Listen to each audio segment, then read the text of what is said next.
So current structure చూడండి మార్కెట్‌ది. ఇదే జోన్‌లో 24,000 ఇక్కడ 24,500, 24,570 అరౌండ్ ఉంది.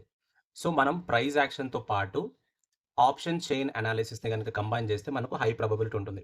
చాట్ జీపీటీని యూజ్ చేసి మనకు ఎక్కడ call side open interest build అవుతుంది అండ్ ఎక్కడ పుట్ సైడ్ ఓఐ బిల్డ్ అవుతుంది. ఇప్పుడు మాత్రం ఇక్కడ మనకు క్లియర్‌గా కనిపిస్తుంది. ఇది ఒక జోన్‌లో మాత్రం ట్రేడ్ అవుతుంది. ఇప్పుడు ఒకసారి ఆప్షన్ చైన్‌కెళ్ళి ఒకసారి చెక్ చేద్దాం. ఆప్షన్ చైన్ గనుక చూసుకున్నట్లయితే ఇదంతా మనకు స్ట్రైక్ ప్రైస్ ఇక్కడ క్లియర్‌గా కనిపిస్తుంది. ఇప్పుడు మనం ఏం చేస్తామంటే దీన్ని మనం డౌన్‌లోడ్ చేసుకుంటాము. ఓకే. డౌన్‌లోడ్ చేసుకున్న తర్వాత సో చాట్ జీపీటీకెళ్ళి ఇక్కడ నేను పేస్ట్ చేసేసాను. సో పేస్ట్ చేసిన తర్వాత సో కావాలంటే మీకు ప్రాంప్ట్ కావాలంటే ప్రాంప్ట్ అని టైప్ చేయండి. మీకు నేను షేర్ చేస్తాను. అండ్ ఇక్కడ చూసుకోండి కాల్ సైడ్.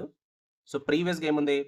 సో ప్రీవియస్ ఓఐది కరెంట్ ఓఐ. అంటే నేను ఆల్రెడీ ఫస్ట్ ఒక ఫైల్ షేర్ చేశాను. సో అది ఇక్కడ లాక్ అయిపోయింది. ఇప్పుడు కరెంట్ ఓఐ.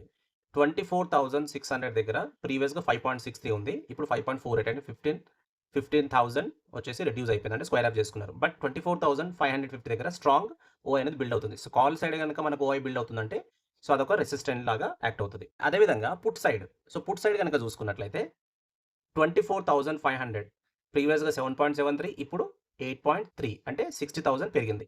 ఇదొక స్ట్రాంగ్ సపోర్ట్ కింద యాక్ట్ అవుతుంది. సో ఓవరాల్‌గా ఏంటి 24,500-24,550. ఇప్పుడు మనం చార్ట్‌లోకి వెళ్ళిపోదాం. 24,500, 24,550 ఇదొక range as per the option chain.